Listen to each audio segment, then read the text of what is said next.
Ahmad Rashad back at the United Center. Now, at the end of the half, you saw Michael Jordan walking off the court a little bit upset. This is what he was upset about. Just when he was going up, David Wingate appeared to undercut him, which really upset Michael Jordan. Now, if we go back to game one, it happened once again. This is where it started. Michael and David Wingate going at it underneath the boards, and he was very upset. He wasn't the only one upset. Phil Jackson really lambasting his team, telling them that they're just getting overplayed all over the court. Let's go down to Hannah. In the first half, the Sonics were effective when they did post up, but they didn't post up very much. George Karl is going to look for more of that in the second half involving Kemp and also Perkins. He says Hawkins has the hot hand. They're going to try to get him some stuff on the pick and roll. He said the key is to just penetrate the Bulls' pressure and then pass the ball, make some shots for each other. He said if it's a one-point game in the fourth quarter, he thinks they can win this one. Mark? Thank you, Hannah. Bulls 46, Sonics 45 as this third quarter gets underway. Luke Longley with a nice dish from Michael Jordan. We saw Luke Longley head back to the bench late in the second quarter, and we're told he required 5 stitches to close a cut over his left eye. So the Bulls now lead by 3. There's Sean Kemp with a series of moves rejected by Longley. Schrepp for 3. Yes. And he's tied the game at 48. Detlef bails Kemp out with a 3. And Kemp's got to learn never execute the shot that you just faked. Hopper for 3. And Longley with a nice tip. Beautiful touch by Dennis Rodman. And that's his first field goal. So the Bulls now lead by 2, and a holding foul called on Jordan. Well, Chicago with only 6 offensive rebounds in that first half, 2 of them by Dennis Rodman, well below their norm. But if you don't get a body on Dennis Rodman, he'll do that to you all night long. You must check him early. What was Sean Kemp doing there? I mean, that's Dennis Rodman's game, offensive board. He was standing there watching. Detlef Schrempf doing it over Luke Longley, and the game is tied at 50. I really think taking Schrempf off of Jordan has freed up his mind to concentrate on offense. Jordan over Hawkins. So the matchup for the moment is Hersey Hawkins defending against Michael Jordan. Sean Kemp putting the moves on Luke Longley and draws the foul. That's 3 on Longley. Well, Michael looks a lot lighter on his feet to start this third quarter, and his eyes are getting wider and wider right now. Just a quick, hard dribble up in the air. Jerry West used to do that. Oh, he's going to the other direction. 2 hard dribbles up in the air and the jump shot. Hawkins and Payton in the backcourt with Schrempf, Kemp, and Johnson on the front line. And Jordan all over Hawkins. Play defensively by Michael Jordan. It gets the Chicago bench going, the players on the floor going, and the crowd going when your best offensive player works that hard at the defensive end. And at the other end, Johnson is called for the foul, pushing Longley at the post. It is so wonderful to see how hard Michael Jordan and Scottie Pippen, or is it Scott Pippen, work on the defensive end. They just are in their man's face. Oftentimes, the length of the court, terrific inspiration to everyone. George Karl not happy with this illegal defense. Scottie Pippen was perched way out on the left side above the tip of the circle. The man guarding him, Detlef Schrempf, started to come over and double-team the little 2-man play, which he's perfectly allowed to do, and that's why the argument is going on there. Referee Hugh Hollins felt that Detlef Schrempf was doing something else. The third illegal defense call against Seattle. Chicago's been caught 4 times. Michael Jordan off at the line. He's 3 for 6.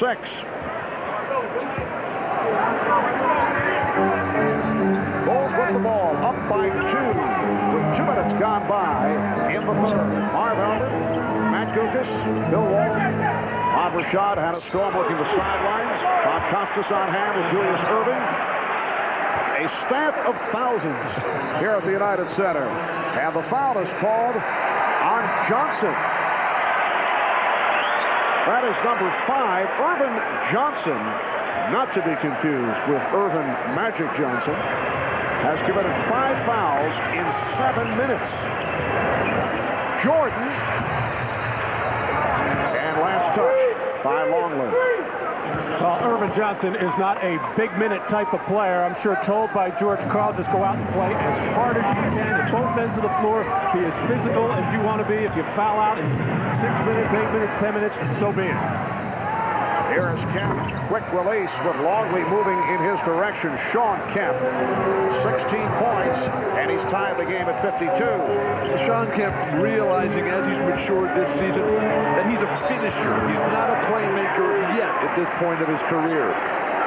Hawkins called for the reach-in. That is his second. Hersey Hawkins with a big second quarter. 11 of his 13 coming in the second.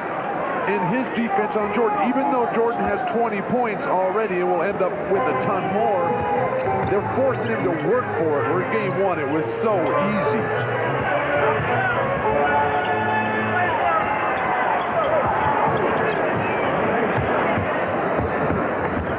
Longley getting position. Rodman. Dennis Rodman with the offensive putback. Once again, Sean Kemp not putting enough body on Robin, and how Robin finds that little crack, that little seam, the strong hands to catch, and not so much to finish, because he normally doesn't finish in there, but he has been a much more offensive-minded player throughout the last 10-15 playoff games. Michael Jordan claiming that he got the ball, that he did not foul Schrempf as he reached in on the ball fake and called for the foul.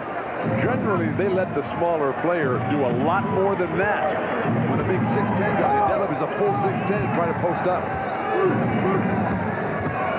Gary Payton, nice change of pace on the dribble. So Payton with 9 points, and the game is tied at 54. I still think Chicago should take an opportunity and take the ball to Gary Payton, make him defend, or post him up and try and get that fourth foul. He is such an important player to Seattle. Jordan fires it up. He knew he had the foul called, and he'll go to the line for 2. And that's 3 on Hawkins. Chicago is just so smart collectively. They realize immediately what the mismatch is. When they put a big guy on Jordan, they step him to the perimeter. They put a small guy, Hawkins, they roll him into the post. That requires the other players to be very smart and have the multiple skills to be able to handle the ball in the perimeter.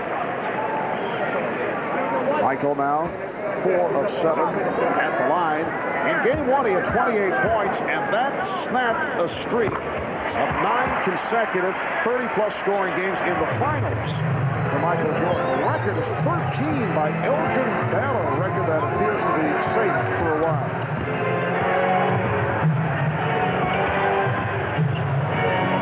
Hawkins and Rocket with the box out. Terrific outlet, Rodman. Pippen. Yes. Well, Dennis Rodman made that play happen. He just sprinted as hard as he could, middle of the floor, went right to the rim. Detlef Schrempf had to honor that, and that left Pippen open. Oh, Kemp going baseline, firing it up. Rebound, Kemp. Rebound by Longley. And the Bulls on the run. Now they get back. Pippen for 3. Rodman with the save, but he stepped out. Oh, apparently pushed out. So the foul call.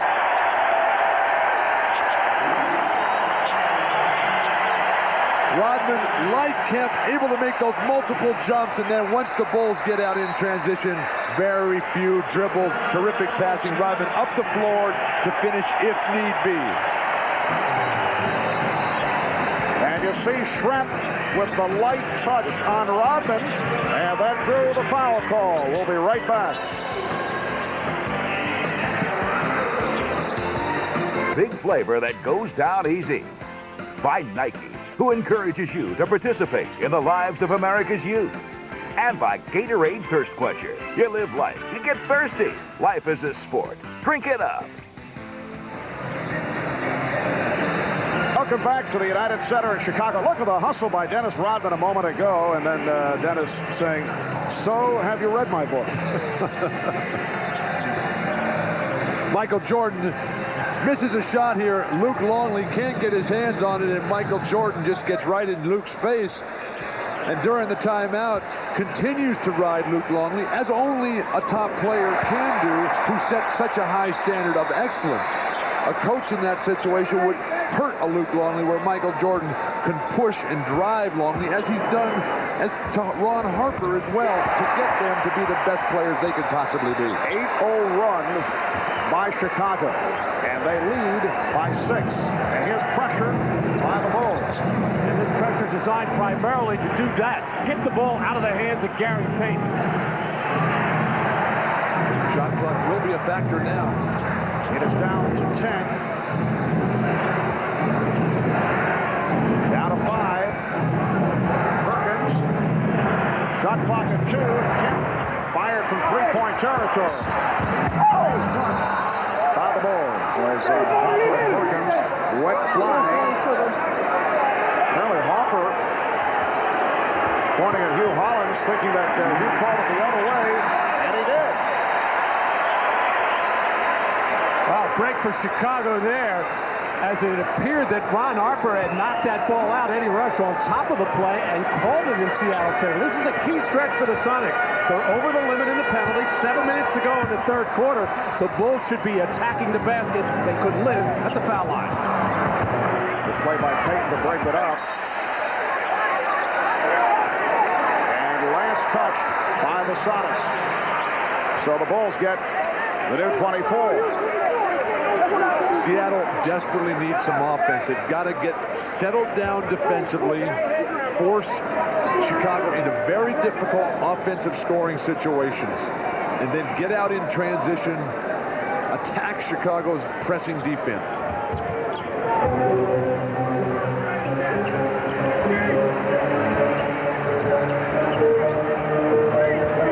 Jordan. And kept alive by Rodman. Oh, Pippen with a beautiful delivery, leading to the foul. And the crowd wants a flagrant.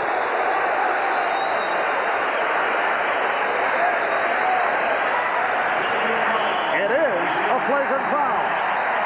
The Seattle big men, Perkins, Kemp, they're getting shoved underneath the basket. They're not taking care of their own defensive board. And Sam Perkins, that was called because of the combination of the earlier one in the first half that was not called a flagrant foul. The similarity, though, referees want to just discontinue that right now.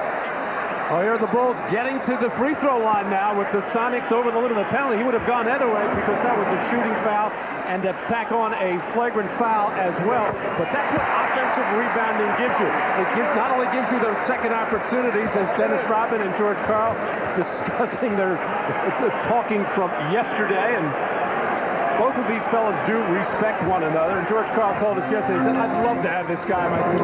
I tried to trade for him. Bulls now with 9 unanswered points. Jordan. Rebounded by Kemp, protecting against Rodman. But Dennis Rodman continues to play the mind game with George Karl. George Karl's getting sucked in. Payton for three. Loose ball foul against Chicago. You recall in game 1 here on Wednesday night, it was a 2-point game going to the fourth quarter, and then the Bulls' defensive effort picked up even more so. We're seeing some signs of that here in the third quarter as the Bulls have been able to take command. They're now up by 7. Tony Kukoc, the hero of game 1 with 18 points, 12 of them in the fourth quarter. Scoreless in the first half, has to give the Bulls something. And Kukoc back on the floor. Coming on for Longley. Perkins. Nice post up, taking advantage of Kukoc. 7 points for Perkins. The Bulls lead 61-56. Bill Jackson feels that Kukoc has really improved with his low post defense. He thinks that can be a good matchup for Kukoc on to Sam Perkins down deep. Jordan wants it against Hawkins and throws the air ball. Rodman not able to convert. Rodman felt he was fouled. Shrimp with a bad pass. And here's Pippen with the breakaway. Careless turnover by Detlef Schrempf, the kind that just breaks your back. You need offense desperately. He's coming up casually with Pippen and Jordan right here. Inexcusable. Bulls by 7. Just under 5 minutes remaining in the third. Chant of defense in the crowd. Shot clock at 4. Schrapp. Kemp converted by 10. Sean Kemp hammering it down. Well, that's what talent will do for you. That was a terrible possession by Seattle. They should have been trying to post Perkins again as he just manhandled Kukoc inside, but bailed out tremendously by Sean Kemp playing well over the rim. Pippen. And Kemp with the rebound. 5-point Chicago lead. Now Schrempf held by Pippen as they became entangled. Foul on Pippen. That's his third. Vincent Askew getting set to check back in as you get another look at Kemp. And Marv, Jordan's just gone to the bench. This is where George Karl and the Sonics made their big push in game 1. Seattle has to take advantage right now. It's so difficult, though, because Chicago is an outstanding defensive team. It is so hard to get a good shot against their set defense. Then you got to make it after you even get one the first time. Well, we saw in game 1, Phil Jackson taking Michael Jordan out with 6 minutes to go in the third quarter, which is different than the regular season. Now taking him out with 4:20. I think Phil Jackson is sensing he's going to need Jordan down the stretch of this one. So Steve Kerr has come on. It's Kerr with Hopper, Pippen, Rodman, and Kukoc.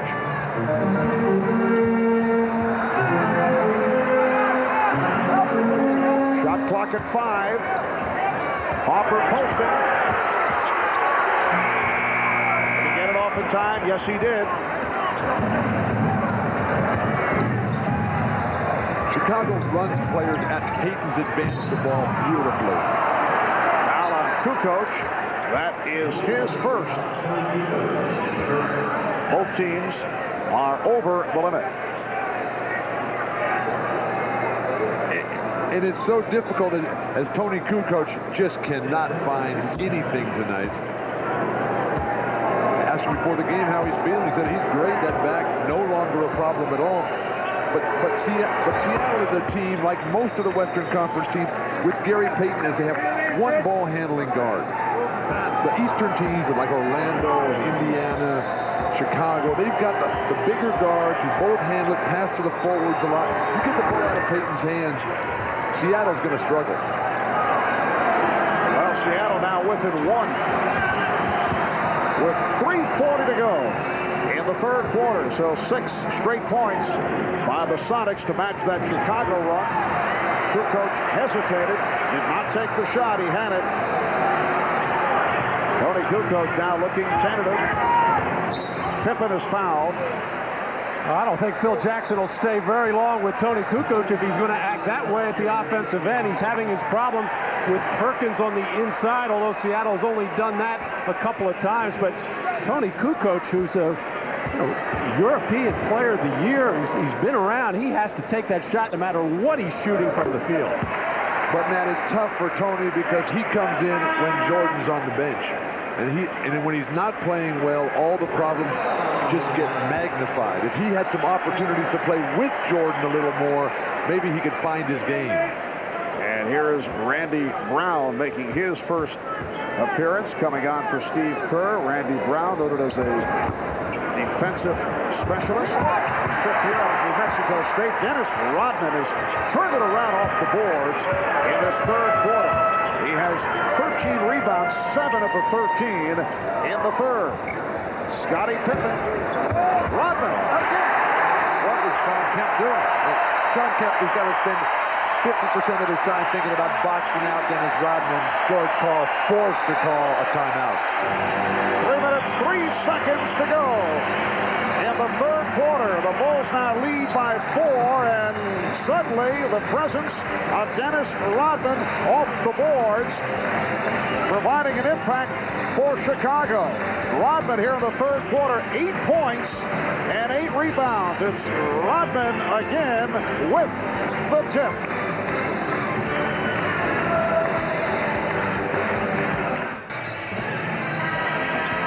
Now look. Above at the United Center in Chicago. Marv Albert, Matt Dukas, Bill Walton, Bob Rashad, Hannah Storm. We will make the move to Seattle Sunday night at 7 Eastern, 4 on the West Coast. Game 3 of the NBA Finals. Join us in Seattle. Sonics will host the Bulls. Showtime will kick things off for Game 3. 4 o'clock Pacific, 7 o'clock Eastern time. Let's check in with Hannah Storm. Marv, George Karl furious during that last time out. He said, you guys gave the Bulls those last 2 possessions. You've got to get in the game. Don't let the fatigue get to you. You have this game in hand. But he said, don't forget. Get those defensive rebounds and then worry about your offense, Marv. All right, Hannah, Harry Payton cutting it to a 2-point Chicago lead. But Marv, Rodman has found his rebounding rhythm. In the first game and a half, he was jumping 3 times for every rebound he eventually got as Kukoc finds the range. In this third quarter, Dennis Rodman, 9 jumps for the ball, 8 successful rebound retrieves. And Tony Kukoc had missed his first 4 shots, able to hit from downtown. Bulls with a 69-64 lead. Foul committed by Rodman. That is his third. Dennis Rodman, quiet first half. And in the third quarter, 8 points, 8 rebounds, 7 on the offensive board. So he has 9 offensive rebounds, the most offensive rebounds in an NBA Finals game. Elvin Hayes with 11. Washington at Seattle back in '79. The human eraser, Marvin Webster, along with Robert Reed, Moses Malone, the 10 apiece. I know the eraser is always one of your favorites. Absolutely. Bulls lead 69-65 as we come up on 2 minutes remaining in the third. Kukoc shoots the 2 in a row from downtown. Well, that's amazing. We had seen him just a few minutes ago. Didn't even want to look at the basket. Now he comes out of that timeout. I wonder what... Oh, steal! And Scottie Pippen puts it down. So the Bulls in the midst of a surge. A couple of threes by Kukoc. And the steal leading to the pocket. Vincent Askew picking up that dribble a second time. Looked like double dribble. Randy Brown making a solid contribution. Good swing passes, tough pressure defense. Seattle crumpling under the building pressure right now in Chicago. Shot clock at 4. Perkins, air ball. Here comes Jordan. Leading Kukoc. And George Karl wants a timeout. 20-second timeout called by the Sonics. Tony Kukoc, so valuable in Game 1, coming up large in that fourth quarter with 3-pointers, with passes, with dunks, has now ignited the Chicago Bulls and this crowd with the deep 3 from the right corner. And then Scottie Pippen on the defensive end. Just comes blindside Vincent Askew, looks to the crowd, says, lift me higher. And then Jordan in transition. Sonics failing to get back. Chins on their chest. And this crowd exploding. And here's pressure by the Bulls. 10-1 run achieved by Kukoc, accounting for 8 of Chicago's last 10 points. And the Bulls with the biggest lead of the night. They're up by 11. It was Kukoc's 2 threes in the fourth quarter. One of them turned into a 4-point play that really broke the game open Wednesday night. How about Dennis Rodman? 16 rebounds for the game. He's had 10 of the 16 here in the third. Shot clock down to 3. Payton. Now the Sonics being forced to take bad shots with the shot clock rolling down. Jordan putting the move on Shrimp and then gives it up. Open shot for Pippen. And Kukoc with the rebound. Pippen checking the clock.